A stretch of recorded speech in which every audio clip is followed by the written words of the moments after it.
तो वो दिन आ चुका है जब आपको सोलो लेवलिंग के राज पता चलने वाले हैं, क्योंकि आज हम कर्टन टेम्पल की पूरी आर्क देखने वाले हैं एक साथ। तो फिर अगर आप नए हो जल्दी से जल्दी सब्सक्राइब कर लो, क्योंकि आगे मैं और भी कई सारे आर्क्स ऐसे ही कवर करने वाला हूँ जिसको कि आप लोग देख सकते हो। पिछले वीडियो में हमने देखा था जापान में एक बहुत ही खतरनाक S rank dungeon gate open होता है। उस गेट को रोकने के लिए एक रशियन हंटर यूरी ऑर्लोव को लाता है। अब आगे यूरी ऑर्लोव को देखते हैं। वो कहता है मुझे 3.6 बिलियन चाहिए और ये होता है 10 मिलियन ए डे, और ये पूरे 1 साल के लिए चाहिए। मुझे हायर करो और मैं तुम्हारी कंट्री तुम लोगों को बचाऊंगा। वो हंटर बहुत ज्यादा चौंक जाता है और कहता है क्या, रुको, 10 मिलियन पर डे कैसे कह सकते हो तुम? यूरी कहता है हाँ, 3.6 बिलियन फॉर 1 ईयर तुम्हारी कंट्री बच जाएगा। मैं 3.6 ट्रिलियन के लिए नहीं बोल रहा हूँ जितना कि थॉमस आंद्रे चार्ज करता। तभी देखते हैं उसके पीछे दो जो हंटर थे, वो बंदा कहने लगता है केन, रशियन लैंग्वेज आता है? पता है ये बंदा क्या कह रहा है? केन कहती है मुझे पता तो नहीं है, जितना देख के लग रहा है ये अच्छा तो कुछ नहीं बोल रहा है। यूरी हंसते हुए कहता है तुम्हें लगता है अब तुम्हारे पास कोई चॉइस है? तुम्हें तो मेरी पैर में पड़ के मुझसे माफी मांगना चाहिए, मेरे बूट्स को लीक करना चाहिए। ये सुन के वो हंटर कहता है तुम्हारा कॉन्फिडेंस कुछ ज्यादा नहीं हो रहा है? यूरी फिर कहता है ऑफ कोर्स कॉन्फिडेंस तो होगा ही, क्योंकि मेरा पावर्स मैं सबसे ज्यादा बेनिफिशियल हूँगा, कम से कम तुम्हारे पीछे उन दोनों से तो अच्छा ही। ये सुन के उन दोनों को भी गुस्सा आता है। वो गुस्से में उसकी तरफ आगे बढ़ते हुए जाते हैं, पर तभी देखते हैं उन पर कुछ बैरियर मैजिक का यूज करता है और कहता है अगर तुम सच में इतना ज़्यादा ही पावरफुल हो तो वहाँ पे 1 इंच आगे बढ़ के दिखाओ। वो दोनों बाहर से 1 इंच भी आगे नहीं बढ़ पा रहे हैं, वहीं पे स्टक हो चुके हैं। वो दोनों सोचने लगते हैं क्या वो सच में इतना ज़्यादा स्ट्रांग है? हम लोग तो एस रैंक हंटर्स हैं, फिर भी वो हमें ऐसे रोक सकता है, पर कैसे? ऑर्लोव हंसते हुए कहता है मैं ऐसे ही गेट्स को ब्लॉक करूंगा और तुमको बचाऊंगा। तो फिर मेरा ऑफर तुमको कैसा लग रहा है? वो बंदा कहता है थैंक यू अपना एबिलिटीज दिखाने के लिए, हाउएवर मेरे पास इतने पैसे नहीं है, मुझे गवर्नमेंट से पूछना होगा। क्या मैं एक कॉल करके आ सकता हूँ? सीन शिफ्ट होता है जिन के हाउस में। देखते हैं जिन बाहर जाने के लिए रेडी हो रहा है। उसकी मम्मी कहती है जिन मुझे तुम्हारे बारे में चिंता करने की जरूरत नहीं है ना? ये सुन के जिन थोड़ा सा चौंकता है और तभी स्माइल करते हुए कहता है ऑफ कोर्स नॉट मम्मी, मेरा बस एक अपॉइंटमेंट है, उसी के लिए जाना है, मैं जल्दी ही लौट आऊंगा मम्मी। तभी उस की के डिस्क्रिप्शन को देखते हैं, उसमें अभी सिर्फ टाइम बचा हुआ है 1 मिनट 2 सेकेंड।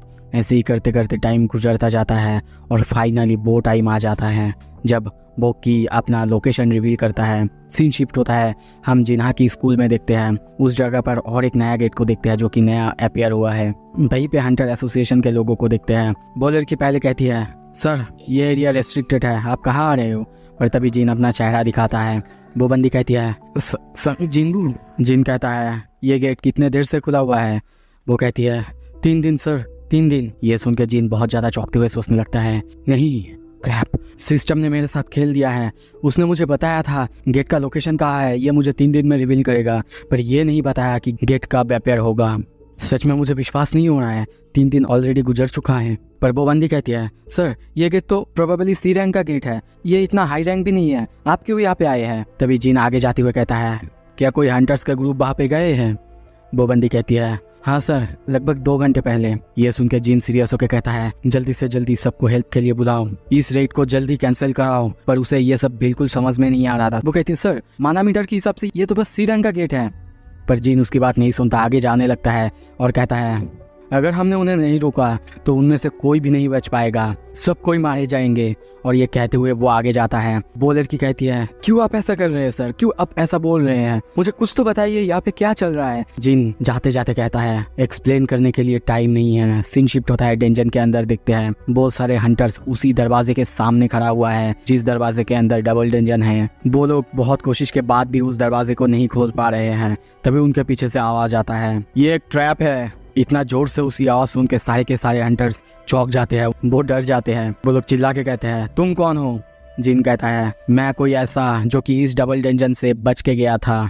पर तभी उनमें से कुछ हंटर्स उसे पहचान लेते हैं और कहते हैं हे क्या वो संग जिनबू है ना? हाँ तुमने सही कहा, वो तो संग जिनबू है, पर वो यहाँ पे क्या कर रहा है? जिन कहता है तुम्हारे सामने एक टेरिबल डेंजर्स है, यहाँ से मैं संभालता हूँ, तुम लोग वापस जाओ। वो दरवाजे के सामने चला जाता है। दरवाजे के सामने देखता है कि वो लॉक है, सामने वहाँ पे एक की होल था। उसको नोटिस मिलता है की का यूज करो, और वो की का यूज करते ही दरवाजा खुल जाता है। ये देख के बहुत सारे हंटर्स को विश्वास नहीं होते, क्योंकि वो लोग इतने कोशिश के बाद भी इस दरवाजे को नहीं खोल पा रहे थे, पर ये आके एक ही बार में खोल देता है। पर तभी पीछे से एक बंदा कहता है, मिस्टर संग, हमने इस डेंजन का एंट्री परमिट लिया है, तो मुझे नहीं लगता कि आपके पास कोई राइट है हमें ये बताने के लिए कि हमें चले जाना चाहिए। ये सुन के जिन कहता है, हाँ वो तो ठीक ही कह रहा है, एस रैंक हंटर होने का मतलब ये नहीं मैं हर किसी को ऑर्डर देता फिरूं। तभी कहता है, ठीक है मैं तुम्हें रोकूंगा नहीं, कोई भी जिसे भी इच्छा हो वो अंदर जा सकता है। उसका ये बात सुन के वो हंटर को देखते हैं, वो आगे जाने लगता है, पर जब दरवाजे को पास करता है तभी नोटिस आता है कोई ऐसा है जिसके पास टेम्पल का की नहीं है, वो गेट के अंदर आया है। तभी गेट को गार्ड करने वाला मूर्ति को देखते हैं, वो अपना एक्स वहाँ पे बहुत ही स्पीड से मारता है। जिन किसी तरीके से उस हंटर को खींच लेता है और दूर फेंक देता है, और तभी पीछे देखते हुए कहता है कि अब भी तुम्हें अंदर जाना है। सब कोई सुनो, मैं चाहता हूँ कि तुम सब इस डबल डेंजन से बाहर निकल जाओ और एसोसिएशन से कांटेक्ट करो, उन्हें कहो कि एक डबल डेंजन आ चुका है। ये कहते हुए वो उस गेट के अंदर एंटर करता है और उसके एंटर करते ही दरवाज़ा बंद हो जाता है। कुछ देर बाद हम देखते हैं उस डेंजन के अंदर सारे के सारे लाइटें वैसे ही जल जाते हैं जैसे कि पहली बार जब वो लोग आए थे। जिन पूरे डेंजन को एक बार फिर से अच्छे से देखता है और मन में सोचने लगता है, ये वही जगह है जहाँ से सब कुछ की शुरुआत हुई थी। फाइनली मैं यहाँ पे वापस आ चुका हूँ। अब सब कुछ अलग है, पहले से तो बिल्कुल अलग। और इन सारे मूर्तियों की तरफ देखते हुए मैं समझ पा रहा हूँ कि ये जो सारे स्टैचूज हैं ये सब कोई भी बीस्ट या फिर कोई भी लिविंग विंग्स नहीं है, बस एक पपेट है, पर एक बीइंग जो कि माना रेडिएट कर रहा है। सो तुम हो यहाँ के कंट्रोलर। वो मूर्ति कुछ भी नहीं कहता, चुपचाप रहता है। जिन फिर से कहता है, क्या अब भी तुम चुप रहोगे? क्या तुम्हें नहीं लगता तुमको अभी मुझे कुछ जवाब देने की जरूरत है? वो उसी मूर्ति के सामने खड़ा हुआ है जिसके पास टैबलेट था, और तभी देखते हैं वो हिलता है, उसकी तरफ देखते हुए बहुत ही क्रीपी सा स्माइल देते हुए कहता है, तो फाइनली तुम इतने दूर तक आ चुके हो। सीन शिफ्ट होता है जापान के एयरपोर्ट में। देखते हैं सारे के सारे फोटोग्राफर्स यूरी का फोटो ले रहे हैं और उससे सवाल करने लगते हैं, यूरी सर आप कैसे गेट को ब्लॉक करेंगे? यूरी कहता है, वही सेम स्ट्रेटजी से जैसे मैं नॉर्मली करता हूँ। मैं एक सर्कल बनाऊंगा और उसमें माना पोर करूंगा, ये बहुत इजी है, और उस गेट के अंदर जो भी होगा बाहर नहीं आ पाएगा। पर वो लोग कहते हैं, क्या सर सच में आप एक एस रैंक के गेट को ऐसे ही रोक सकते हैं? वो कहता है, नॉर्मली मैं कहता हूँ नहीं कर पाता, उसके लिए मुझे बहुत सारे माना क्रिस्टल चाहिए होंगे। मेरे जो मैजिक सर्कल्स होंगे वो बाहर से माना को खींचेंगे और अपना ताकत बढ़ाते रहेंगे, और ऐसे ही करके हम लोग गेट को ब्लॉक करेंगे। तो बेसिकली मैं तुम्हारी ज़िंदगी बचाने वाला हूँ, ये याद रखना, मुझे याद रखना। मिस्टर गो को देखते हैं, वो भी टीवी पर ये सब देख रहा था और कहने लगता है, आई एम नॉट श्योर कि वो ये सब कर पाएगा कि नहीं, पर इतना ज़रूर जानता हूँ कि फेल होने पे क्या होगा। तभी पीछे देखते हुए कहता है, संग जिनबू, वो अब क्या कर रहा है? मिस्टर बू जिनचुल कहता है, सर वो तो एक रेड पर है, और आजिन गिल्ड ने रिक्वेस्ट की है कि हम उन्हें सारे के सारे गेट्स पर रेड करने की परमिशन दे दे, पर सर बाहर के एरिया को तो फेम गिल्ड, टाइगर गिल्ड और फाइन गिल्ड संभाल रहे हैं, इसमें थोड़ा सा प्रॉब्लम हो सकता है। ये सुन के मिस्टर को हंसते हुए कहता है, तो वो अकेला इतना ज़्यादा स्ट्रॉन्ग है, एक पूरी मेजर गिल्ड को तक टक्कर दे रहा है, कितना ज़्यादा अमेजिंग है। कुछ देर बाद मिस्टर गो मीटिंग के लिए चले जाते हैं, और उनके जाने के बाद मिस्टर बू के पास एक कॉल आता है और वहाँ पे उन्हें बताया जाता है कि सर हमें रिपोर्ट मिली है, वही स्कूल जहाँ पे कुछ दिन पहले एक गेट ओपन हुआ था, वहाँ पे और एक गेट अपीयर हुआ है सर। सिर्फ इतना ही नहीं, ये डबल डेंजन है। ये सुन के मिस्टर बू जिनचुल बहुत ज़्यादा चौंकता है और कहता है, क्या डबल डेंजन? जवाब आता है, कहता है, सर इतना ही नहीं, संग जिनबू वो उस डबल डेंजन के अंदर एंटर कर चुका है।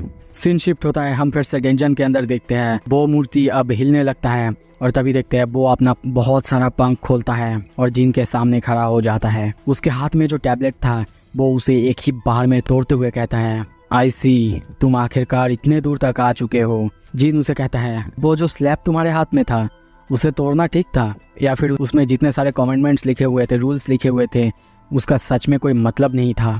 वो कहता है, नहीं ऐसा बिल्कुल नहीं है, उनकी ज़रूरत बिल्कुल थी, पर अब उनकी और ज़रूरत नहीं है। जिन कहता है, क्या तुम ही हो वो जिसने मुझे यहाँ पे बुलाया है? वो मूर्ति हंसते हुए कहता है, हाँ मैं ही हूँ। ये सुन के जिन और ज़्यादा सीरियस होता है और पूछता है, तो फिर तुम क्या हो, एक मैजिक बीस्ट? वो मूर्ति कहता है, तुम गलत सवाल पूछ रहे हो, तुम्हें ये नहीं पूछना चाहिए कि मैं कौन हूँ, तुम्हें ये पूछना चाहिए तुम कौन हो। और तभी वो क्लैप करना शुरू करता है, और उसके क्लैप करते ही सारे के सारे मूर्ति हिलने लगते हैं, जिन की तरफ आगे बढ़ने लगते हैं।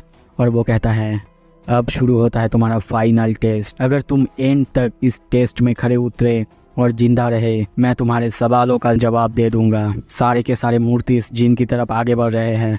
जिन तभी कहता है आ जाओ, पर तभी वो मूर्ति स्नैप करता है और कहता है ये काम नहीं करने वाला, इस टेस्ट में कोई भी चीटिंग अलाउ नहीं किया जाएगा। और तभी उसे नोटिस मिलता है फाइनल टेस्ट में इस स्किल का यूज़ नहीं किया जाएगा। वो मूर्ति फिर कहता है मैं सिर्फ ये देखना चाहता हूँ तुम क्या कर सकते हो, मुझे कोई परवाह नहीं तुम्हारे सर्वेंट्स क्या करते हैं, क्या कर सकते हैं। जिन पूरी तरह से चौंक जाता है। उसको और एक नोटिस मिलता है जहाँ पे लिखा हुआ था तुम्हारे पास अब कोई अथॉरिटी नहीं, तुम कोई भी पोशन को परचेस नहीं कर सकते, कोई भी आइटम को खरीद नहीं सकते शॉप से, यहाँ तक कि तुम क्वेस्ट रिवॉर्ड का यूज़ नहीं कर सकते, लेवल अप रिवॉर्ड्स का यूज़ नहीं कर सकते और स्टेटस रिकवरी भी नहीं कर सकते। और तुम इस रूम से तब तक नहीं हिल सकते जब तक तुम्हारा फाइनल टेस्ट कंप्लीट ना हो जाए। जिन अब पूरी तरह से हैरान है और सोचने लगता है तो सब कुछ ऐसे शुरू होगा, मुझे कभी ऐसा लगा ही नहीं था। मेरे हाथ में जितने सारे कार्ड्स होंगे वो सब कुछ ऐसे ही यूजलेस निकलेंगे। तभी देखते हैं एक मूर्ति अपना तलवार से बहुत ही स्पीड से जिन पर हमला करता है, पर जिन उसकी तरफ देखते हुए कहता है वेल मैं अभी भी अपना इन्वेंट्री का यूज़ कर सकता हूँ, तो मैं अब इन सब को सिर्फ अपनी ताकत की मदद से हराऊंगा। वो उस मूर्ति की इतनी बड़ी तलवार को एक ही बार में अपने हाथ से पकड़ लेता है और वहीं पे उस तलवार को तोड़ देता है और टूटा हुआ हिस्सा से उसी मूर्ति के फेस पे मारता है। ऐसे ही करते करते जिन एक एक करके सारे मूर्ति इसको मारता जा रहा है। और तभी और एक मूर्ति आता है जो कि अपने बो एंड एरो से उस पर हमला करता है। जिन उसके हमलों को भी डॉज करता है और उसके एरो को एक ही बार में 2 टुकड़ों में काट देता है और उस मूर्ति को वहीं पे ख़त्म कर देता है। और लड़ते हुए सोचने लगता है दैट्स राइट, मैं इसी मोमेंट का वेट कर रहा था। नहीं, सिर्फ इतना ही नहीं, मैं इस मोमेंट के लिए जी रहा था। वो मेन मूर्ति उसे देखते हुए कहता है तुम सच में अपने सिर्फ इस ह्यूमन बॉडी के साथ बहुत दूर आ चुके हो, बहुत कुछ तुमने अचीव कर लिया है। आई एम ट्रूली इम्प्रेस्ड, तुम कितना ज़्यादा ताकतवर हो चुके हो। जिन उन सारे मूर्ति पर हमला किए जा रहा था, उनको मारते जा रहा था और सोच रहा है हर एक मूर्ति बहुत बहुत ज़्यादा पावरफुल है। पहले तो मैं उनकी हमले को देख ही नहीं पाता था, पर अब मैं इन्हें देख सकता हूँ, तो मैं ज़रूर कर सकता हूँ, मैं इन्हें मार सकता हूँ। वो मूर्ति उसे ऐसे लड़ते हुए देख के फिर से कहता है सच में तुम्हारा ग्रोथ देख के मैं इम्प्रेस हुआ हूँ, पर अभी भी इस टेस्ट को ख़त्म होने के लिए बहुत बहुत टाइम है। तभी जिन पीछे देखते हुए थोड़ा सा चौंकता है, हैरान होता है, डर जाता है, क्योंकि हम फिर से उसी मूर्ति जिससे सब कुछ शुरू हुआ था उसी को उठते हुए देखते हैं। वो खड़ा होता है और जिन की तरफ देखते हुए स्माइल करने लगता है। वो मूर्ति फिर से हंसते हुए कहता है भगवान की पूजा करने की टाइम अब आ चुका है। सीन शिफ्ट होता है, हम मिस्टर गो को किसी के साथ मीटिंग में देखते हैं। वो बंदा एक डॉक्यूमेंट को आगे करते हुए कहता है ये कॉन्ट्रैक्ट है, जेजू आइलैंड में जितने भी सारे एसेंस स्टोन मिले हैं उसको हम गिव अप करते हैं। ये सुन के मिस्टर गो पूरी तरह से चौंकता है और कहता है पर क्यों? उस बंदे को देखते हैं, ये और कोई नहीं मात्सुमोतो यानी जापानीज हंटर एसोसिएशन का चेयरमैन है। वो कहता है इसके बदले में हम संग जिनबू को हायर करना चाहते हैं। ये सुन के मिस्टर गो थोड़ा सा हंसते हैं और कहते हैं आई एम सॉरी, पर आपको शायद ये नहीं पता जिन हमारे हंटर एसोसिएशन के साथ एफिलिएटेड नहीं है। ये सुन के वो कहता है हाँ ये मैं जानता हूँ, पर आप लोगों के बिना हम उससे कांटेक्ट नहीं कर सकते। हम बस ये चाहते हैं कि आप उसे हमारे बारे में बोले, बस हम उससे नेगोशिएट करना चाहते हैं। मिस्टर गो सोचने लगता है मुझे विश्वास नहीं हो रहा है, वो इतना सारा एसेंस स्टोन, इतना सब कुछ छोड़ने के लिए तैयार है सिर्फ उससे बात करने के लिए। नॉर्मली देखो तो ये बुरा ऑफर नहीं है और जिनवू का परफॉर्मेंस सच में उनके लिए भी ये अच्छा है। तभी कहता है मैं चाहता हूँ कि तुम अपने इंटरप्रेटर्स को बाहर ले जाओ, मैं अकेले में तुमसे बात करना चाहता हूँ। ये सुन के मात्सुमो तो पूरी तरह से चौंकता है और कहता है क्या आप जापानीज जानते हैं? वो हंसते हुए कहता है हाँ, क्योंकि मेरे फादर जो थे उनके जापान में एक स्मॉल बिजनेस हुआ करता था जब मैं छोटा था।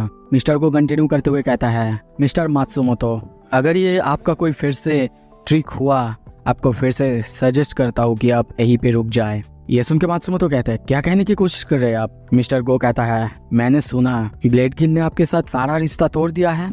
ये सुन के वो कहता है क्या कह रहे हैं आप? आपको कैसे पता? मिस्टर गो कहते हैं ये बहुत ज़्यादा नॉर्मल नहीं है, वो लोग हंटर एसोसिएशन से कोई मदद नहीं ले रहे हैं, जितने भी सब्सिडीज हैं वो सब जापानीज गवर्नमेंट से ले रहे हैं। और जो ब्लेड किल था जब तक गोतोरिजी था तब तक आपके हाथ में था, सब कुछ आपके हाथ में था, पर उसके जाते ही पूरी तरह से बिखर गया। और मैं इतना भी जानता हूँ कि अब जापान में पावर स्ट्रगल चल रहे हैं। ये सब बातें सुन के मात्सुमोतो की हालत बहुत ज़्यादा ख़राब हो जाता है।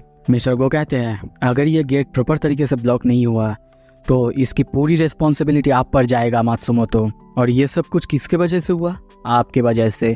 पूरा जापान में सब हंटर सारे गिल्ड्स के बीच ऐसे दिक्कतें आ रहा है, वो भी आपके वजह से। पता है आपके रिसीवर में एक कैमरा फिट है जो कि गोतो के टीम को बिलोंग करता है। तभी उन्हें बहुत ज़्यादा गुस्सा आता है और वो कहता है कि आपको सच में लगा ये मुझे पता नहीं चलेगा?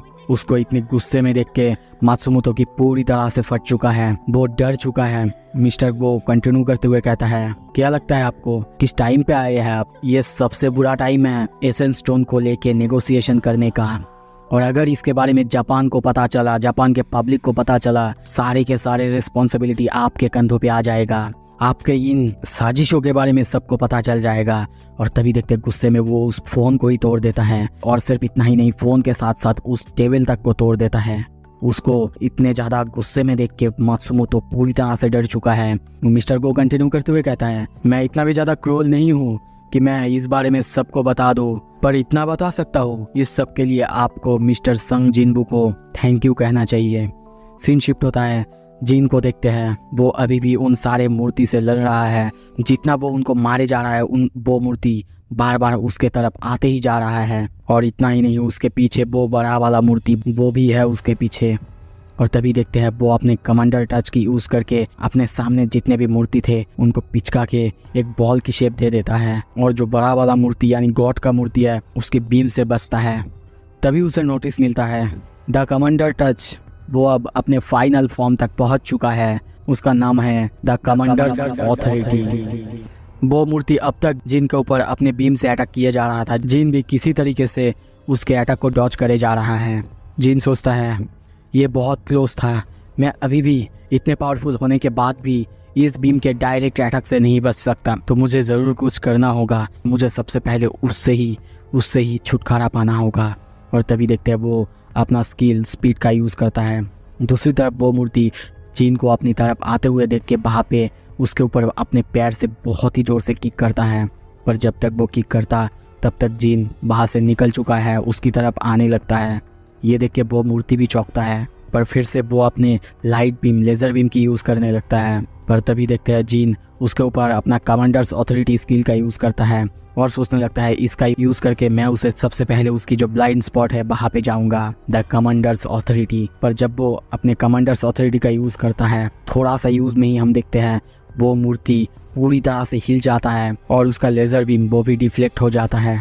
ये देख के जिन भी बहुत ज़्यादा हैरान है कि उसने अपनी पूरी ताकत भी नहीं लगाई थी, तब भी उसके कमांडर्स ऑथोरिटी ने इतना ज़्यादा काम किया, इसमें इतना ज़्यादा ग्रेविटेशनल फोर्स आ चुका है। सच में अपग्रेड होने के बाद अब इसमें बहुत ज़्यादा डिफरेंस आ चुका है। तभी उसे देखते हैं वो मूर्ति के ऊपर चढ़ चुका है। वो मूर्ति भी उसे अपने कंधे पर देख के थोड़ा सा चौंका हुआ है। तभी जिन अपने म्यूटिलेशन पावर का यूज़ करता है और उस मूर्ति के फेस पर बहुत सारा स्लैश करता है। पर तभी वो सामने देख के पूरी तरह से चौंकता है क्योंकि उसकी म्यूटिलेशन अटैक से उस मूर्ति को कुछ भी नहीं हुआ था, चेहरे पे कुछ ही स्क्रैचेस आए थे। ये देख के जिन हैरान होकर सोचने लगता है डीमन किंग के डैगर से अगर मैं किसी के ऊपर भी हमला करूं, किसी भी चीज़ के ऊपर, वो एकदम से स्लैश हो जाता है, पर इससे तो इसे सिर्फ स्क्रैच ही आए हैं। और तभी देखते वो जाम करते हुए सोचने लगता है कोई बात नहीं, अगर मैं स्लैश नहीं कर सकता तो मैं उस पर अपना ब्रूटल फोर्स का यूज़ करूँगा और उसके जो दरारें हैं उस पर अपनी ताकत से मारूंगा। और तभी देखते हैं वो जाके उस मूर्ति के जो दरारें हैं वो वहाँ पे पकड़ता है और अपने पंच में बहुत ज़्यादा माना और बहुत ताकत का यूज़ करके एक बहुत ही ज़ोरदार पंच उसके फेस पे मारता है, जिससे देखते हैं गॉड की मूर्ति की हालत बहुत ज़्यादा ख़राब हो जाता है, इतना कि वहाँ पे बहुत ज़्यादा डेंट पड़ जाता है। अब बस इस इमेज को, इस पैनल को देखो, समझ जाओगे उसकी क्या हालत है। ये देख के मेन मूर्ति कहता है मैंने कभी सोचा नहीं था वो मेरे इतने सुंदर क्रिएशन के ऊपर ऐसा अटैक यूज़ करेगा। और तभी जिन को देखते हैं वो एक के बाद एक उस मूर्ति के ऊपर पंच किए जा रहा है और सोचने लगता है अब मैं तुम्हें दिखाता हूँ लेवल 103 जाने का मतलब क्या होता है। और तभी एक और पंच मारता है। ये पंच इतना ज़्यादा खतरनाक था कि उसका शॉक वेव पूरे डेंजर में गूंज जाता है और इस एक पंच के वजह से वो मूर्ति वहीं पे ज़मीन पे गिर जाता है। वहाँ पे बहुत ज़्यादा बड़ा सा एक गड्ढा हो जाता है पर जब जिन नीचे उतरता है तब अपने सामने 3 और छोटे छोटे मूर्ति को देखता है, पर तभी उन पर अपना कमांडर्स ऑथोरिटी का यूज़ करता है, जिससे हम देखते हैं बहुत सारे मूर्ति वहीं पे ज़मीन पे एक ही बार में पिचक जाते हैं। जिन अब आगे जाने लगता है और उन सबको हराने के बाद सोचने लगता है इस बैटल की वजह से लगता है मैं और ज़्यादा पावरफुल हो रहा हूँ। तभी वो मूर्ति सामने से आके क्लैप करने लगता है और कहता है इम्प्रेसिव। जिन कहता है तुम्हें तो अपना प्रॉमिस पूरा करना है, पर वो मूर्ति हंसने लगता है और कहता है ये टेस्ट अब तक खत्म नहीं हुआ है, क्या तुम्हें दिखाई नहीं दे रहा है, मैं अभी भी यहाँ पे हूँ। और तभी जिन को और एक नोटिस मिलता है, एक अर्जेंट क्वेस्ट। वो मूर्ति कहता है मैं हूँ तुम्हारा फाइनल टेस्ट। नोटिस में लिखा हुआ था तुम्हारा हार्ट बीट करना स्टॉप कर देगा अगर तुमने इसे 10 मिनट के अंदर नहीं हराया तो। जिन उस मूर्ति की तरफ देखते हुए कहता है कौन हो तुम। टाइम बचा हुआ है 9 मिनट 58 सेकेंड। और तभी देखते हैं जैसे उसे नॉर्मली नोटिस मिलता है वैसे लिखा आता है आई एम प्रीटी श्योर मैंने तुम्हें पहले भी कहा है ये एक सिली क्वेश्चन है, पर मैं तुम्हें जवाब दे देता हूँ। तुम्हें जानना है ना मैं कौन हूँ। मैं हूँ आर्किटेक्ट ऑफ द सिस्टम। मैं ही हूँ वो जिसने इस पूरे सिस्टम को बनाया है।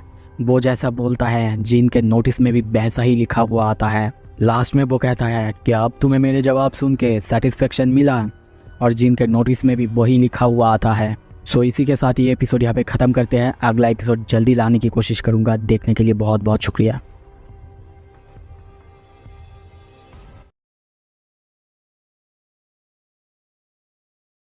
सोलो लेवलिंग के एक नया एपिसोड लेकर मैं आ चुका हूँ। पिछले एपिसोड में हमने देखा था जिन डबल डेंजन में यानी कर्टनन टेम्पल में जा चुका है और वहाँ पे जाके उसकी मुलाकात होता है द आर्किटेक्ट यानी जिसने इस सिस्टम को बनाया। अब आगे एपिसोड के शुरू में हम बो जिनचुल और उसके टीम को देखते हैं। वो लोग भी उस गेट के पास आ चुके हैं। वो लड़की सबको बुला के कहती है सर्वेलेंस टीम से सब कोई यहाँ पे आ जाओ। मिस्टर बू के पीछे हम बहुत सारे हंटर्स को देखते हैं। उनको लेकर वो उस डेंजन में जाने वाला है। जाते हुए सोच रहा है बहुत मुश्किल के बाद मैंने हंटर एसोसिएशन से 7 एलाइट हंटर्स को ला पाया। हाँ मुझे पता है ये लोग मिस्टर सॉन्ग की हेल्प करने के लिए इनफ नहीं है, पर फिर भी मुझे तैयार तो रहना ही होगा। पर तभी उसे एक अजीब सा एक बहुत ज़्यादा पावरफुल माना वेव्स महसूस होता है, जिससे वो पूरी तरह से घबरा जाता है। उसकी बॉडी तक कांपने लगता है। पीछे से बहुत सारे हंटर्स उसे देख के कहते हैं मिस्टर बू क्या हुआ। मिस्टर बू का पसीना छूट चुका है। वो सोच रहा है ये क्या था।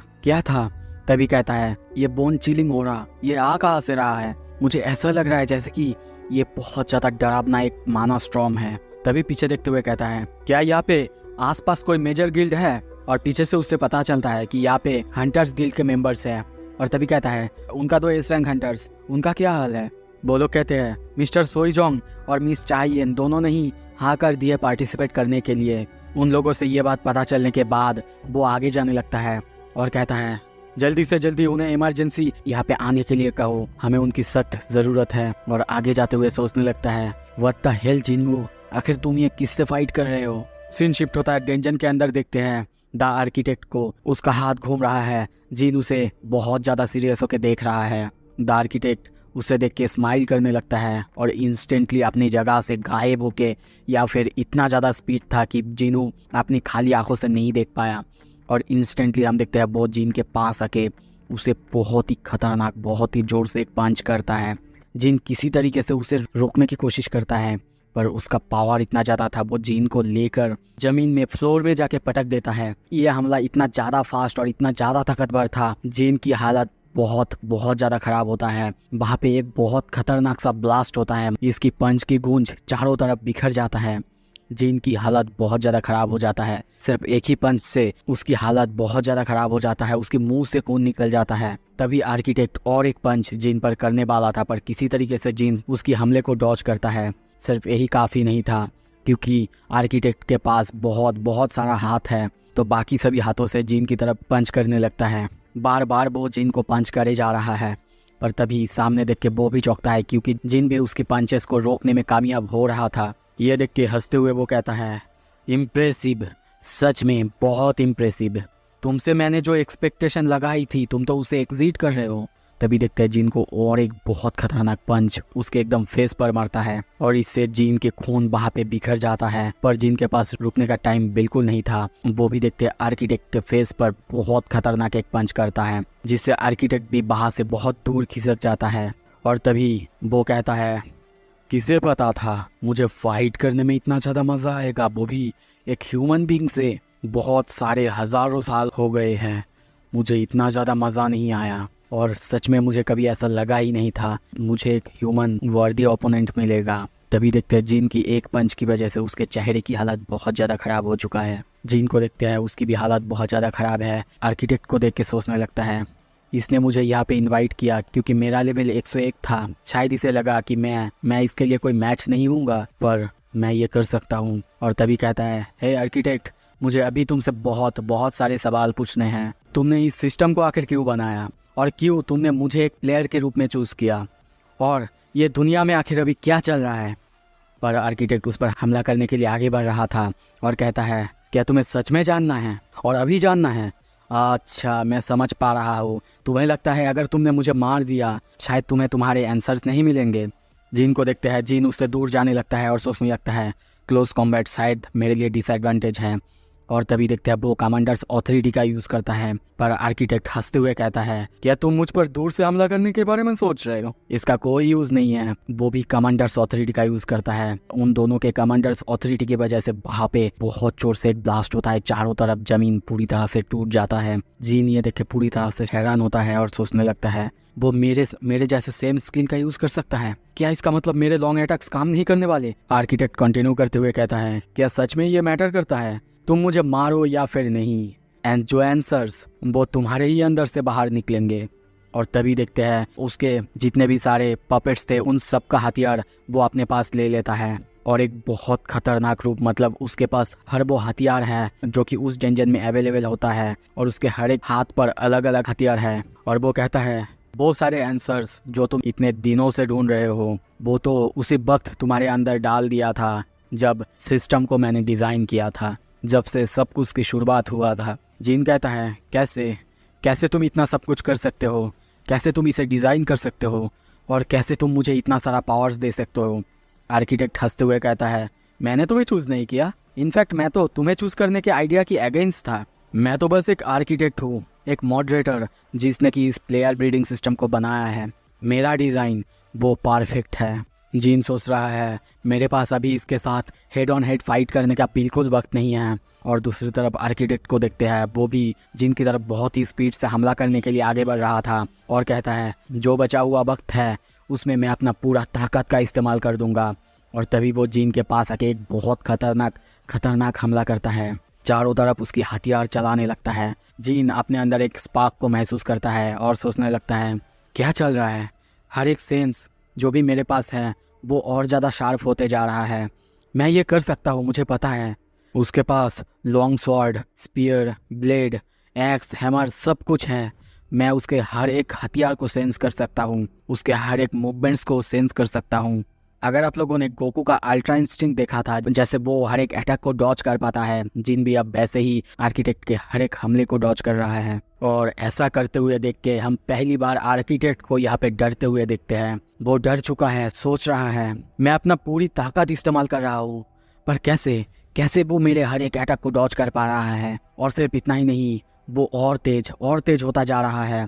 और तभी जीन को देखते हैं, वो बहुत ही स्पीड से आर्किटेक्ट के पास जाके उसका एक हाथ पूरी तरह से काट देता है। आर्किटेक्ट को बहुत ज़्यादा दर्द होता है और वो कहता है, मैं एक फेक बॉडी के अंदर हूँ, फिर भी उसकी अटैक से मुझे दर्द हो रहा है, क्यों? और तभी उसकी तरफ देखते हुए कहता है, अब मैं समझा, क्या इसीलिए उन्होंने तुम्हें चूज़ किया? हाँ, हो सकता है, इट्स ओनली स्मॉल फ्रैक्शन, पर ये तुम्हारे ही अंदर है। जीन को हम बहुत ज़्यादा गुस्से में देखते हैं और तभी आर्किटेक्ट चिल्ला के कहता है, तुम बस एक ह्यूमन हो, सिर्फ एक ह्यूमन। तुम्हारी हिम्मत कैसे हुई? और टाइम बचा हुआ है 3 मिनट 45 सेकेंड। आर्किटेक्ट के जितने सारे पपेट्स, यानी वहाँ पे जितने सारे मूर्तियाँ थे, सब कोई फिर से खड़ा होने लगता है। वो बड़ा वाला मूर्ति वो भी फिर से खड़ा होने लगता है। जीन उसकी तरफ बहुत ही तेज़ी से जाता है और उस पर अपने कमांडर्स ऑथोरिटी से फिर से अटैक करता है।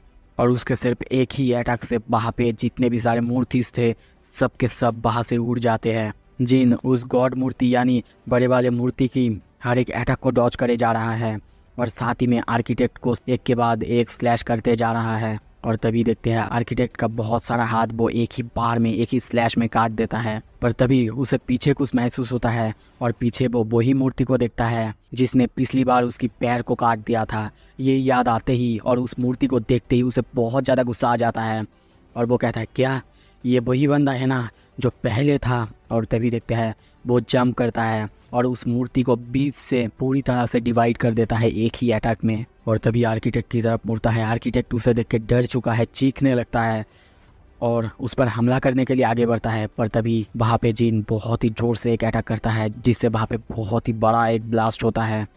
टाइम बचा हुआ है 2 मिनट 14 सेकेंड। पर तभी देखते हैं आर्किटेक्ट के गले पे जीन का स्वॉर्ड। आर्किटेक्ट कहता है क्या मैं हार गया, ये टेस्ट अब ख़त्म होता है। सीन शिफ्ट होता है। जीन आर्किटेक्ट के सामने खड़ा हुआ है। आर्किटेक्ट उसकी तरफ उंगली करते हुए कहता है सारे के सारे आंसर्स तुम्हारे ही अंदर है। जीन सोचने लगता है क्या मेरे अंदर। और तभी देखते हैं उसको एक नोटिस मिलता है। आर्किटेक्ट कहता है चॉइस तुम्हारा है। और जीन की नोटिस में लिखा हुआ था तुम्हारे यादों के अंदर एक डेटा है, क्या तुम उसे वापस लाना चाहते हो? एक्सेप्ट येस और नो। जीन सोचता है क्या मेरे मेमोरी के अंदर डेटा? Yes I accept. और उसके ये कहते ही वहाँ पे बहुत ज़्यादा रोशनी हो जाता है। जीन ऊपर देखने लगता है और उसी रोशनी में वो कहीं खो जाता है। और तभी सीन शिफ्ट होता है। हम किसी अजीब सी जगह में देखते हैं एक पर्पल टाइप का स्काई। उसी आसमान में हम किसी एंजल को देखते हैं। वो नीचे देख रहा था और नीचे बहुत बहुत हज़ारों लाखों बीस्ट थे जो कि आगे की तरफ आगे बढ़ रहे हैं। और तभी देखते हैं ये एंजल और कोई नहीं जीन है। वो नीचे की तरफ देखते हुए कहता है ओ माय गॉड इतना सारा मैजिक बीस्ट। सारे के सारे मैजिक बीस्ट को देखते हैं। वो ऊपर आसमान की तरफ देखने लगते हैं। जीन को ये अजीब लगता है और पीछे देखते हुए वो सोचता है क्या आखिर वो किसे देख रहे हैं। तभी पीछे देख के वो पूरी तरह से घबरा जाता है क्योंकि आसमान में बहुत सारे खतरनाक खतरनाक पोर्टल्स खुलते हैं। जीन सब कुछ देखने के बाद सोच रहा है ये पर्पल स्काई, इतने सारे बीस्ट, ये पृथ्वी तो हो ही नहीं सकता। और ये इतने सारे बीस्ट जिनमें ice elves, high orc, goblins, giants सब कुछ है। अगर ये सब हमारी पृथ्वी पर चले गए पूरे ह्यूमन रेस सारे के सारे लोग एक ही बार में ख़त्म हो जाएंगे। उनके पास जिंदा रहने की कोई चांस ही नहीं। और तभी देखते हैं डेंजन ब्रेक होता है और उसी पोर्टल से बहुत ज़्यादा रोशनी आने लगता है। और जीन तभी कहता है मुझे ये फिगर आउट करने में टाइम नहीं लगा इसके बाद क्या होने वाला है। और तभी उसी पोर्टल से हम बहुत सारे हज़ारों एंजल्स को बाहर आते हुए देखते हैं। वो आके अपना बिगुल बजा देते हैं फाइट के लिए। और तभी उन सब के बीच बहुत घमासान एक वॉर छिड़ जाता है। सारे एंजल्स और बीस्ट एक दूसरे से भिड़ जाते हैं। सारे के सारे एंजल्स जो है सारे के सारे बीस्ट को बहुत आसानी से मारे जा रहा है। ये देख के जीन सोचने लगता है ये जो सिल्वर सोल्जर्स है इनके आगे सारे के सारे बीस्ट कुछ भी नहीं। ये सब तो इन्हें आसानी से मार रहे हैं। इनके एक दूसरे से लड़ने का साउंड, इनके आर्मर क्लैशिंग का साउंड चारों तरफ गूंज रहा है। चारों तरफ बस खून और खून, चारों तरफ बस सब कोई दर्द में चीख रहे हैं। और ये सिल्वर सोल्जर्स ये तो बहुत ज़्यादा पावरफुल है। अब तक पूरे फाइट में इन सारे बीस्ट के ऊपर डोमिनेट कर रहे हैं। और हम ऐसा ही देखते हैं सारे के सारे सिल्वर सोल्जर्स सब किसी ने बहुत सारे बीस्ट को मार दिया है। पर तभी पता नहीं क्या होता है सारे के सारे सिल्वर सोल्जर्स रुक जाते हैं। एक ब्लैक शैडो हॉर्स में किसी का एंट्री होता है और वो आते ही कहता है अराइज। ये देख के जीन पूरी तरह से हैरान हो जाता है और वो कहता है क्या ये तो मोनार्क स्ट्रोमिन है और शैडो एक्सट्रैक्शन। और हम किसी को आते हुए देखते हैं उसके साथ लाखों शैडो सोल्जर्स हैं। जीन उसे देखते हुए कहता है क्या इसका मतलब ये है असली मोनार्क ऑफ शैडोज। और तभी हम मोनार्क ऑफ शैडो यानी ऐशबॉर्न को देखते हैं। दोस्तों यहाँ पे इसके नाम नहीं बताया गया पर मैं आपको बता दे रहा हूँ इसका नाम है ऐशबॉर्न। तो मैं आपसे इसे ऐशबॉर्न ही कहूँगा। जिसकी अपीयरेंस बहुत ज़्यादा खतरनाक और वो अपने ही एक ब्लैक शैडो हॉर्स में आ रहा था। तभी हमें यहाँ पे कहा जाता है इमोर्टलिटी, एक आर्मी जो कि कभी नहीं मरता। जीन चारों तरफ देख के सोच रहा है मैजिक बीस्ट जो कि अपने जीवन को सेक्रीफाइस कर दिए थे पर मौत उनके लिए इनफ नहीं था। उनके अंदर अभी जो ब्लड दौड़ रहा है जो कि पूरी तरह से डार्क है, उनके पास नई ताकत आ चुकी है। और तभी नीचे देखता है ऐशबॉर्न के चारों तरफ बहुत सारे शैडो सोल्जर्स हैं। उन सबको देखते हुए कहता है क्या वो इतने सारे शैडो सोल्जर्स को समन कर सकता है? मैं तो उसके कंपैरिजन में कुछ भी नहीं हूँ। और तभी देखते हैं ऐशबॉर्न के सारे शैडो सोल्जर्स उन सिल्वर सोल्जर्स के खिलाफ भिड़ जाते हैं। दोनों एक दूसरे को मारने लगते हैं। पर यहाँ पे एशबॉर्न के जो शैडो सोल्जर्स थे वो उन सारे सोल्जर्स के ऊपर भारी पड़ रहे थे। जीन उन सबको देख के सोचने लगता है, सिल्वर सोल्जर्स वो अब तक जीत रहे थे, उनको जीतना चाहिए था, पर फिर अभी और एक वार स्टार्ट हो गया, और ये भी सिर्फ एक बंदे की आ जाने से। एक बंदा, उसने पूरी तरह से एक वार की टाइड्स को ही चेंज कर दिया। तभी एशबॉर्न को देखते हैं, वो भी बहुत सारे सिल्वर सोल्जर्स से लड़ रहा है, फाइट कर रहा है। उसके आगे बहुत सारे सोल्जर्स कुछ भी नहीं है, वो आसानी से सबको मारते हुए आगे बढ़ रहा था। तभी देखते हैं वो अपना कमांडर्स ऑथोरिटी का यूज़ करता है। ये देख के जिन कहता है, क्या कमांडर्स ऑथोरिटी? एशबॉर्न को देखते हैं, वो सबको मारते हुए आगे जा रहा था।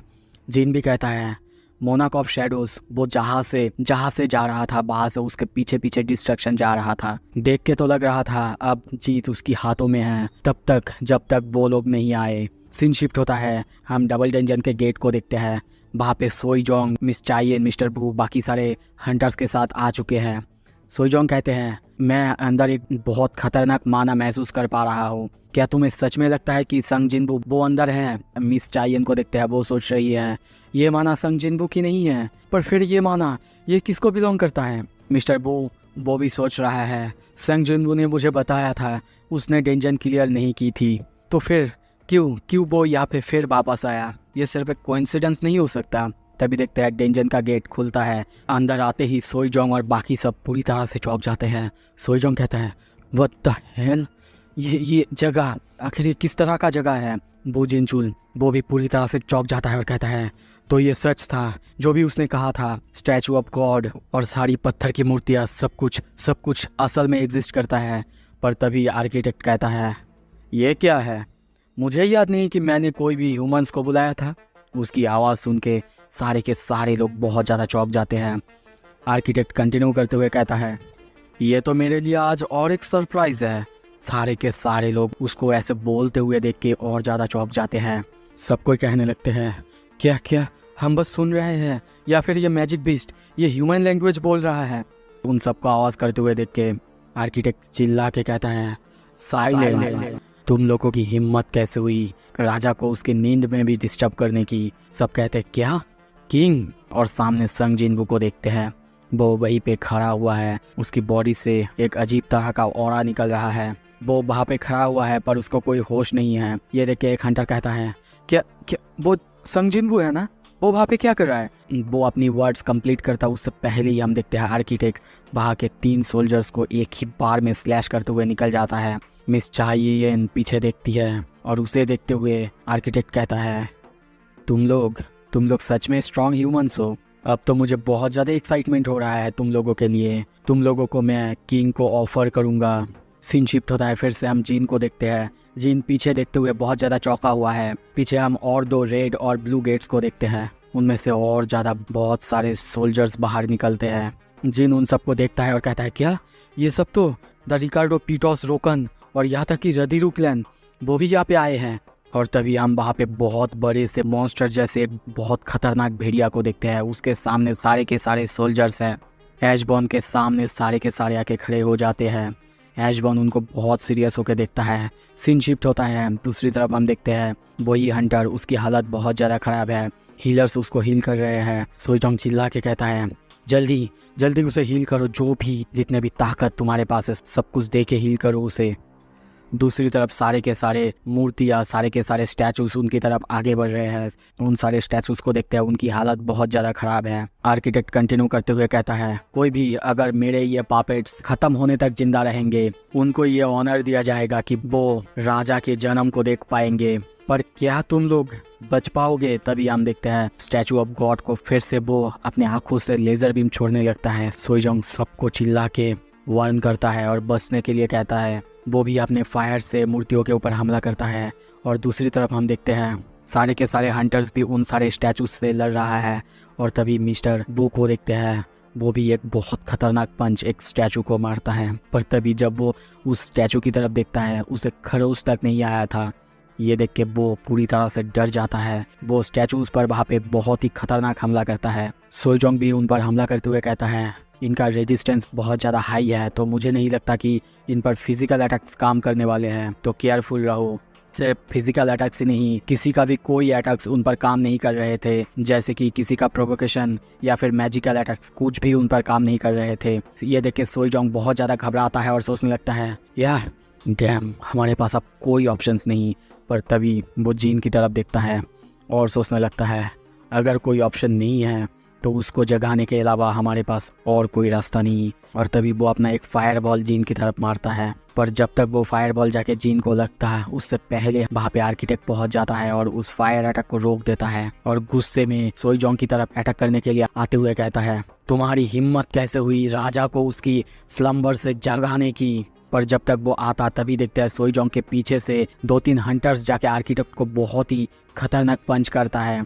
तभी मिस्टर बो मिस चाइयन को चिल्ला के कहता है मिस चाइयन, हम लोग बाकी चीज़ों का ध्यान रखते हैं, प्लीज़ आप जाके संग जिनबू को जगाओ। मिस चाइयन दौड़ के जीन की तरफ जा ही रही थी और तभी सीन शिफ्ट होता है। जीन को देखते हैं, जीन सामने देखते हुए बहुत ज़्यादा घबराया हुआ है क्योंकि उसके सामने और एक बहुत खतरनाक वॉर छिड़ चुका है एशबॉर्न की शैडोज और उन सारे बीस्ट के बीच। वो उन्हें लड़ते हुए देख के सोच रहा है शैडोज तो बस रीजनरेट हुए ही जा रहे हैं, चाहे उन्हें कितनी बार भी डिस्ट्रॉय किया जाए। अगर वो लोग मेरे सोल्जर्स होते तो अब तक बहुत पहले ही मेरा माना खत्म हो चुका होता। देख के तो ऐसा लगता है उसके पास माना की कोई कमी नहीं है, लिमिटलेस माना है उसके पास। उन दोनों गेट से जो बीस्ट आए हैं पता नहीं क्यों उनके पास एक दूसरे से लड़ने की अब कोई वजह नहीं। और दूसरी तरफ मोनार्क ऑफ शैडोज पता नहीं वो कौन से साइड पे है, ना तो वो बीस्ट की साइड पे है और ना तो या फिर।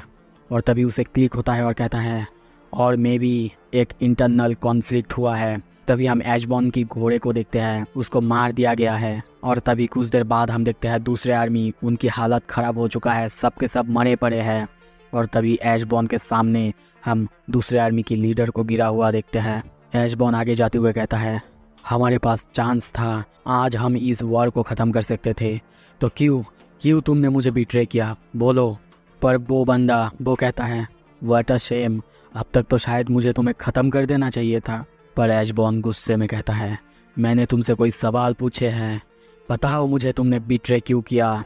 वो बंदा हंसता है और बीस्ट लैंग्वेज में कुछ कहता है। ये सुन के एशबॉर्न को बहुत ज़्यादा गुस्सा आता है। वो उसे एक खतरनाक पंच मारता है। पर तभी देखते हैं एशबॉर्न उठा के उसको बहुत ज़ोर से पंच मारने लगता है, उसकी हालत ख़राब कर देता है, उसके बहुत ज़्यादा खून निकलने लगता है। पर तभी उसकी आंखें दिखाया जाता है। वो देख के जीन सोचने लगता है ये आंखें, ये मैंने कहीं तो देखे हैं। तभी एशबॉर्न उसको छोड़ देता है, वो नीचे गिर जाता है। और तभी हमें दिखाया जाता है ये और कोई नहीं बैरन द डिमन किंग है, जिनको बिल्कुल भी समझ में नहीं आता बैरन यहाँ पे क्या कर रहा है। और तभी वो अपने हाथों की तरफ देखता है, वहाँ पे उसके खून लगा हुआ है। तभी हमें वहाँ पे दिखाया जाता है एशबॉर्न अब जीन, यानी जीन अब एशबॉर्न बन चुका है। वो ये देख के बिल्कुल समझ नहीं पाता और सोचने लगता है ये कब हुआ, अब तक तो मैंने नोटिस ही नहीं की थी। तभी अपने दाएं तरफ वो कुछ महसूस करता है, वहाँ पे ग्लो होने लगता है और उसकी बॉडी में हमें 2 हार्ट को दिखाया जाता है, एक तो ब्लैक हार्ट और दूसरा नॉर्मल हार्ट। दोनों हार्ट एक ही साथ बीट कर रहे हैं। और तभी जीन पीछे देखता है और उसके पीछे और ज़्यादा एंजल्स या फिर कह सकते हैं रूलर्स आ जाते हैं। और तभी नोटिस में दिखाया जाता है जितना भी डेटा था वो ख़त्म हो चुका है और प्लेबैक अब ख़त्म होता है। एपिसोड की शुरू में द आर्किटेक्ट को देखते हैं। वो हंसते हुए मिस चाइयन से कहने लगता है तुम सच में बहुत ज़्यादा अमेजिंग हो, क्यों ना थोड़ा और कोशिश करो। उसकी बात सुन के मिस चाइयन को बहुत ज़्यादा गुस्सा आता है और वो अपना स्वॉर्ड डांस करने लगती है और आर्किटेक्ट पर हमला करती है। पर आर्किटेक्ट ये देख के और ज़्यादा स्माइल करने लगता है और कहता है बिल्कुल अब ये ह्यूमंस वाली बात हुई ना। और वो भी उसके हर एक अटैक को डॉज कर रहा है। और तभी देखते हैं वो अपना स्वॉर्ड मिस चाइयन की शोल्डर पे मारता है, जिससे उसके बाह पे बहुत ज़्यादा डैमेज हो जाता है। वो चीखने लगती है, बहुत ज़्यादा खून निकलने लगता है। आर्किटेक्ट उसकी ये हाल देख के हंसने लगता है और कहता है क्या तुम सब सिर्फ इतना ही कर सकते हो? वेल, क्या कर सकते हैं, आखिरकार तुम सब सिर्फ ह्यूमंस जो हो, डिसअपॉइंट करने के अलावा और कुछ कर भी नहीं सकते। उसकी ये बात सुन के सोईजोंग, मिस्टर बू सबको गुस्सा आने लगता है। सब उसकी तरफ गुस्से में देखने लगते हैं। वो कंटिन्यू करते हुए कहता है जो सिस्टम मैंने बनाया है वो प्रेडिक्ट कर सकता है तुम्हारा रिस्पॉन्स क्या होने वाला है, तो फिर तुम सबकी ये अटेम्प्ट्स मेरे ऊपर कुछ भी काम नहीं करने वाला। और तुम्हारी जो हालत है, मुझे अब तो देख के ये लगता है कि तुम लोग बस इतना ही कर सकते थे। पर तभी देखते हैं मिस्टर सोईजोंग वो उस पर अपने फायर अटैक से हमला करता है। उसकी हालत भी बहुत ज़्यादा ख़राब है। वो कहने लगता है हमें संग जिनवू को जगाना होगा, चाहे कुछ भी हो जाए। सिर्फ यही एक रास्ता बचा है। उसकी बात सुन के मिस चाइयन को देखते हैं। उसकी हालत खराब होने के बाद भी जिन की तरफ दौड़ने लगती है। तभी उसके पीछे इंस्टेंटली हम देखते हैं आर्किटेक्ट आ जाता है।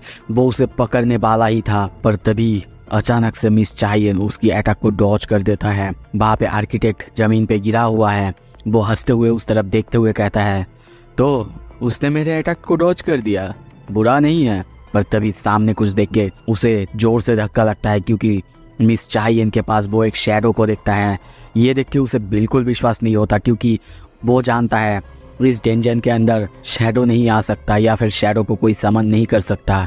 ये तो रूल्स के खिलाफ है। और कुछ ही देर बाद उसे समझ में आ जाता है कि शायद किंग यानी जिन वू ने उस पर अपना शैडो प्लांट किया था। ये समझने के बाद वो कहता है, आखिर तुम कौन हो और तुम्हारा रिलेशनशिप संग जिनवू के साथ क्या है?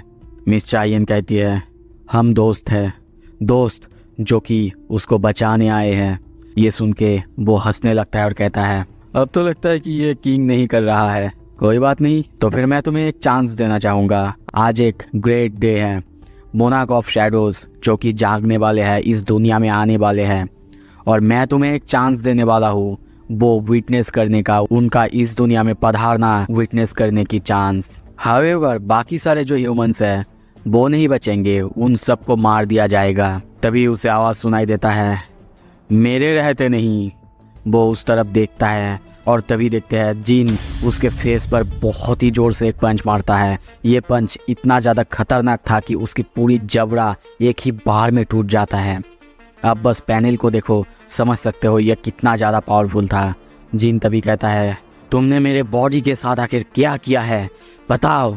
जिन के छाती के बाएं तरफ ब्लैक हार्ट को जलते हुए देखते हैं, ग्लो करते हुए देखते हैं। मिस्टर बू, सोईजोंग सब ये देख के हैरान होते हैं। द आर्किटेक्ट के ऊपर हम जिन को देखते हैं, वो उसके फेस के ऊपर, उसके बॉडी के ऊपर खड़ा हुआ है। आर्किटेक्ट उसे देख के बहुत ज़्यादा डर चुका है, बहुत ज़्यादा हैरान है, और देखते हुए कहता है, तुम्हें देख के नहीं लग रहा है कि तुम किंग हो, पर क्यों और तुम यहाँ पे क्यों हो? उनके बदले तुम यहाँ पे क्यों हो?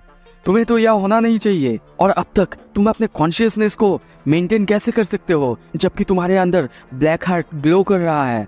जिनको ये समझ में नहीं आता, वो सोचने लगता है, क्या ब्लैक हार्ट? सो ये क्रेजी माना जो मैं अभी फील कर पा रहा हूँ ब्लैक हार्ट की वजह से है। तभी नोटिस दिखाया जाता है, टाइटल डिमन हंटर, तुमने all of the requirement complete कर ली है। तुमने demon king Baran the monarch of white flame को हरा दिया है, और उसके इफेक्ट में तुम्हें मिलता है ब्लैक हार्ट, जिसका का माना 1 लाख प्लस है। जिन आर्किटेक्ट की तरफ देखने लगता है, देखते हुए सोचता है, इसकी रिएक्शन देख के तो मुझे ये लग रहा है जो अभी मेरे साथ हुआ ये इसकी प्लान में बिल्कुल नहीं था, और मेरी यादें जो डाटा रिट्रीव्ड हुआ उसके बावजूद मुझे सारे आंसर्स नहीं मिले। और तभी सीरियस होकर कहता है, तुमने कहा था तुम मुझे प्लेयर के हिसाब से चूज नहीं करना चाहते थे, पर क्यों? और ये प्लेयर ये आखिर क्या चीज़ है, और तुम मेरे साथ क्या करना चाहते थे? आर्किटेक्ट उसकी तरफ देखते हुए सोचने लगता है, क्या ऐसा हो सकता है? और तभी चिल्ला के कहता है, मोनार्क ऑफ शैडोज, आप हमारे साथ ऐसा कैसे कर सकते हैं? क्या आपको लगता है बाकी सारे मोनार्क्स आपको छोड़ देंगे? वो जवाब नहीं देता। ये देख के जिन अपने सारे तलवार उसके ऊपर उसकी तरफ करते हुए कहता है, मेरे सवालों का जवाब दो। पर वो हंसने लगता है और कहता है, तुम बहुत अजीब हो और बहुत ज़्यादा अनप्रिडिक्टेबल भी। अब मुझे समझ में आया उसने तुम्हें क्यों चूज़ किया। और तभी वहाँ पे सारे के सारे स्टैचूज को देखते हैं, वो हिल रहे थे, जो पहले हिल नहीं रहे थे वो भी अब हिलने लगते हैं, जिन की तरफ आगे बढ़ने लगते हैं। वो हंसते हुए कहता है, अगर यहाँ पे मैं मर गया तो मेरे सारे के सारे पपेट्स, उन्हें रोकने वाला कोई नहीं होगा, वो नहीं रुकने वाले। क्या तुम्हें लगता है कि तुम अभी भी मुझे मार सकते हो? जिन कहता है, तुम्हें क्या लगता है अगर मैं बोलूँ कि मैं तुम्हें मार दूंगा उसके बाद तुम्हारे सारे पपेट्स को भी मार दूंगा? ये सुन के आर्किटेक्ट डर जाता है और कहता है, मैं हूँ the architect of the system. तुम्हें क्या लगता है अगर तुमने मुझे मार दिया तो क्या होगा? जिन हंसता है और कहता है, मैं फिर से ई रैंक का बन जाऊंगा, है ना? पर इस बारे में मैंने पहले ही सोच लिया है। तुम्हें क्या लगता है अगर किसी ने एक बार सिस्टम को बना दी और उसका क्रिएटर ख़त्म हो जाता है, क्या सिस्टम ख़त्म होता है? ये सुन के आर्किटेक्ट समझ जाता है जिन क्या कहना चाह रहा है, और तभी फिर से चिल्ला के कहता है, तो फिर मुझे मैनुअली करना होगा। वो जिन की सिस्टम के साथ छेड़खानी करने लगता है, सिस्टम पूरी आवाज़ें करने लगता है। पर तभी वो और ज़्यादा चौंकता है क्योंकि सिस्टम उसकी एक्सेस को बार बार डिनाई किए जा रहा है। ये उसे बिल्कुल समझ में नहीं आ रहा था। चिल्ला चिल्ला के कहने लगता है, सिस्टम मेरी एक्सेस को डिनाई क्यों कर रहा है। तभी जिन कहता है, क्या तुम्हें पता है, मैंने एक बार सोचा था अगर सिस्टम मुझे यूज़ कर रहा है तो मैं पूरी सिस्टम को निकाल लूँगा। पर लकी फॉर मी कि तुम्हारे सिस्टम में बहुत सारे फ्लॉज है। ये सुन के आर्किटेक्ट को बहुत ज़्यादा गुस्सा आता है, चिल्ला के कहता है, हाउ डेयर यू। पर जिन उसकी और कोई भी बात ना सुन के उसको अपने सारे के सारे तलवार के साथ एक ही बार में स्लैश करता है, उसकी बॉडी की टुकड़े टुकड़े कर देता है। आर्किटेक्ट को देखते हैं वो अब मर रहा है और जाते जाते कहने लगता है, एक चीज़ मुझे क्लियर करने दो, एक प्रेडिक्शन मुझे बोलने दो। नहीं, प्रेडिक्शन नहीं, प्रोफेसी। एक वक्त ऐसा आएगा जब एक अनअवॉइडेबल डेथ जिसे तुम अवॉइड नहीं कर सकते वो ढूंढते हुए तुम्हें आएगा। जीन कहता है, ठीक है, आने दो। सीन शिफ्ट होता है, डेंजन के बाहर देखते हैं सारे के सारे हंटर्स जो कि वहाँ पे गए थे। वो लोग डेंजन की तरफ देखते हुए बहुत ज़्यादा टेंशन में हैं। वो लोग जानते हैं अगर वो लोग अभी भी अंदर होते तो उनका गिल्ड पूरी तरह से ख़त्म हो जाते। सीन शिफ्ट होता है कुछ देर बाद, तभी सारे के सारे हंटर्स डेंजन से बाहर आने लगते हैं। एक एक करके सारे हंटर्स जैसे मिस्टर बू, मिस चाइयन, मिस्टर सोईजोंग और बाकी सब बाहर आ जाते हैं। उन सब की हालत बहुत ज़्यादा ख़राब है। ये देख के करेज गिल्ड के मेंबर सोचने लगता है, मुझे विश्वास नहीं हो रहा है, ये लोग तो एलाइट मेंबर्स है हंटर गिल्ड्स की, इनकी इतनी बुरी हालत वो भी एक सी रैंक की डेंजन में कैसे हो सकता है। तभी मिस्टर बू उनके पास जाके कहता है, तुम लोग करेज गिल्ड से हो है ना, क्या कोई कैजुअलिटीज हुई है। वो लोग कहते हैं, हाँ सर हुई है। सीन शिफ्ट होता है कुछ देर बाद, हम देखते हैं जीन भी डेंजन से बाहर आने लगता है और सोचने लगता है जो रियल आर्किटेक्ट था वो शायद कहीं और है और मुझे कुछ आंसर्स तो मिले हैं पर सारे के सारे आंसर्स नहीं मिले हैं। मिस्टर बू को देखते हैं, वो तभी जीन के पास आके कहता है, मिस्टर संग 20 हाईएस्ट एलाइट रैंकिंग हंटर्स आज मारे जा चुके हैं और आप कह रहे हैं कि आप अकेले ही इस पूरे डेंजन को क्लियर करना चाहते थे। जीन सोचने लगता है, मैंने करेज गिल्ड से बोला था हंटर एसोसिएशन को खबर दे, पर मुझे सच में नहीं लगा था कोई मेरी मदद करने आएगा। मेरी वजह से ये सारे लोग मारे गए। आज मैं बच पाया थैंक्स टू दोस हंटर्स जो आज मेरे लिए मरे हैं। मिस्टर बू पूछता है, मिस्टर संग आपको कैसे पता कि यहाँ पे डबल डेंजन होने वाला है। जीन कहता है, डेंजन उसी ने मुझे बुलाया। ये सुन के बू को विश्वास नहीं होता, वो समझ नहीं पाता। वो कहता है, क्या मतलब, डेंजन ने आपको बुलाया।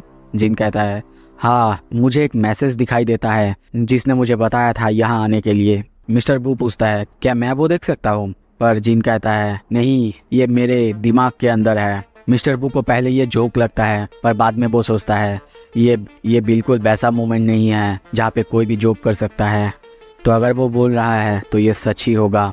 तभी मिस चाइयन जीन के पास आती है और कहती है, मिस्टर संग जिनबू क्या तुम ठीक हो। जीन कहता है, हाँ ऑफ कोर्स मैं ठीक हूँ। पर तभी उसे कुछ होने लगता है और वो कहता है, नहीं मैं थोड़ा सा टायर्ड हूँ। और तभी देखते हैं वो बेहोश होके वहीं पे गिर जाता है। सारे के सारे लोग वहाँ पे उसके आसपास आ जाते हैं और चिल्लाने लगते हैं, संग जिनबू, मिस्टर संग जिनबू। सीन शिफ्ट होता है, हम जापान में देखते हैं बहुत सारे ट्रक भर भर के माना क्रिस्टल्स लाए जा रहे हैं उसी गेट के पास। और तभी हम यूरी ऑर्लव को देखते हैं, वो कहता है 2 लाख टन माना, सच में ये मेरे लिए तो इनफ होने वाला है। अगर मैंने एक बार गेट के चारों तरफ बैरियर क्रिएट कर दी शायद वहाँ से कोई भी बाहर नहीं आ पाएगा। पर तभी उसे कुछ महसूस होता है, पीछे देखते हुए चिल्ला के कहता है, कौन हो तुम, शो योरसेल्फ। उसके साइड में बंदा, उसे कुछ भी समझ में नहीं आता, वो कहता है, सॉरी पर यहाँ पे तो कोई नहीं है सर। ये सुन के यूरी कहता है, मैंने कब बोला कि यहाँ पे कोई बंदा, मतलब कोई ह्यूमन है। और तभी बहुत दूर, उसके पीछे बहुत दूर एक बिल्डिंग के ऊपर जीन के फादर को देखते हैं। वो नीचे देखते हुए कहने लगता है, वो बंदा, उसकी सेंसेस वो तो काफ़ी शार्प हैं। वेल, मुझे हैरान नहीं होना चाहिए क्योंकि मुझे पता है उसकी पावर्स कहाँ से आते हैं। पर तभी वो सीरियस होके कहता है, अब फाइनली सब कुछ शुरू होने वाला है, सब कुछ प्लान के मुताबिक ही चल रहा है। और तभी हम उस खतरनाक गेट को देखते हैं। उसे देखते हुए वो कहता है, अब चारों तरफ ट्रेजिडी होने वाला है। सीन शिफ्ट होता है, बहुत सारे टैंक्स और सब कुछ को देखते हैं। तभी एस रैंक हंटर्स को देखते हैं जो कि लड़ने के लिए अब तैयार हो चुके हैं। वो इन सारे टैंक्स को देख के कहने लगते हैं, अरे ये जितने सारे हथियार है ये तो उन पर काम ही नहीं करने वाले होंगे, क्यों इन्हें बेकार बेकार यहाँ पे लाया गया है। यूरी को देखते हैं, वो सारे के सारे माना क्रिस्टल्स के बीच में से आ रहा है और सबको देख के कहने लगता है, हाँ ये बिल्कुल बिल्कुल परफेक्ट है। अगर सब कुछ ठीक रहा तो मुझे लगता है कि मैं अकेला ही सारे के सारे गेट्स को रोक सकता हूँ। ये बहुत अच्छा होता अगर मुझे ये टाइटल मिलता जो कि एक एस रैंक के गेट को पूरी तरह से अकेला ही ख़त्म कर देता है, पर शायद नहीं मिलने वाला क्योंकि ये तो पहले ही किसी और को मिल चुका है। तभी वो अपना ड्रिंक पीने लगता है, पर पीछे से वो आदमी कहता है, मिस्टर ओलोफ अभी ड्रिंक, ये तो।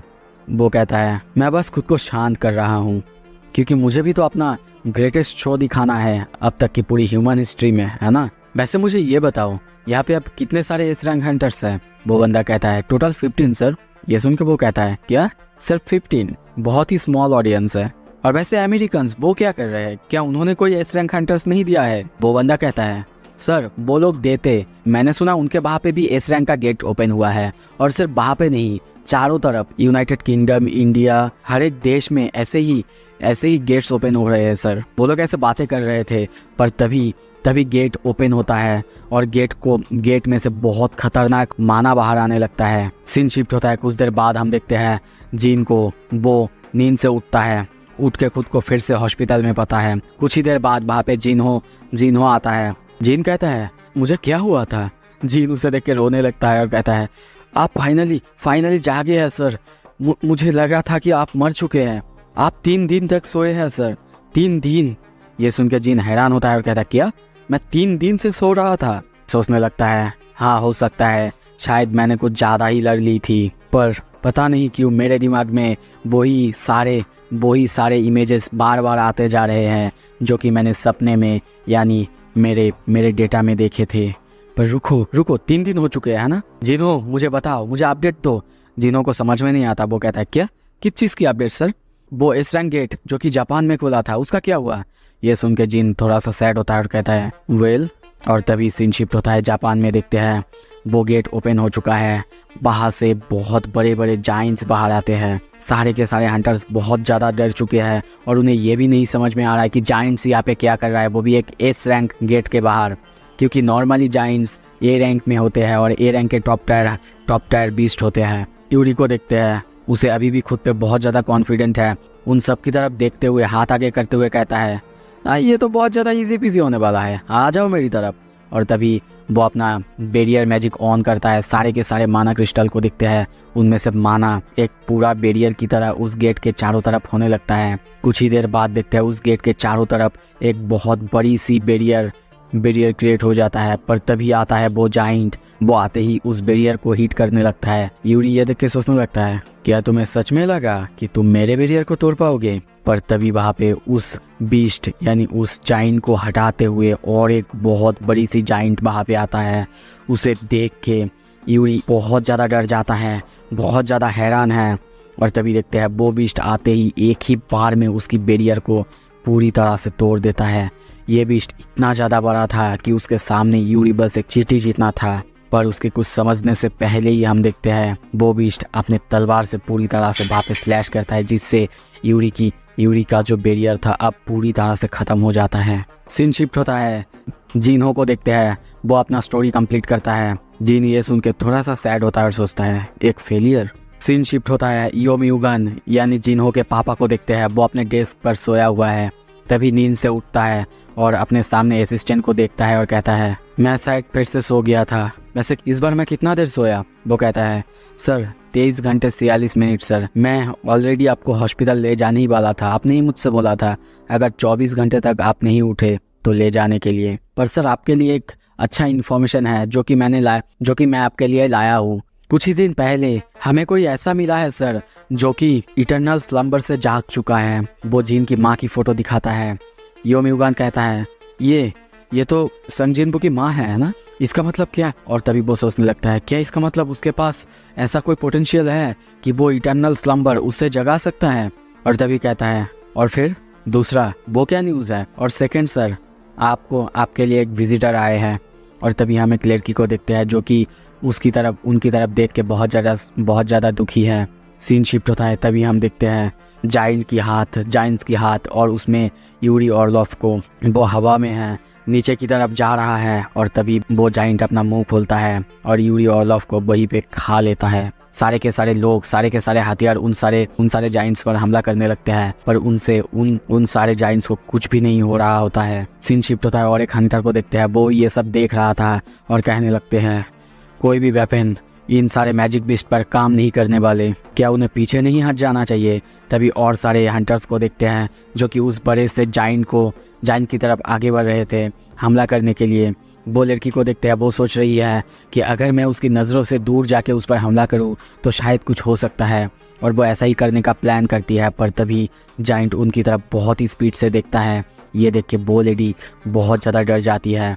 वो जाइंट बहुत ही स्पीड से उन सब के ऊपर वहीं पे हमला करता है। डॉज करते हुए वो हंटर सोचने लगती है ये इतना ज़्यादा बड़ा है फिर भी इतना ज़्यादा फास्ट है, पर कैसे? ये बीस्ट तो बहुत ज़्यादा इंसेन है। सीन शिफ्ट होता है, हम ऊपर आसमान में हेलीकॉप्टर को देखते हैं। वो लोग न्यूज़ कवर कर रहे थे और जापान की ये सब टीवी पर दिखा रहे थे।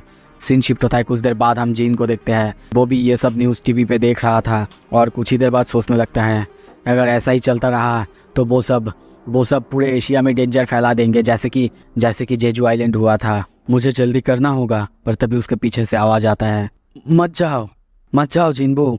तभी हम जिन्हा को देखते हैं, उसकी हालत बहुत ज़्यादा ख़राब है, वो सैड है। ये सुन के जिन कहता है क्या मतलब है तुम्हारा?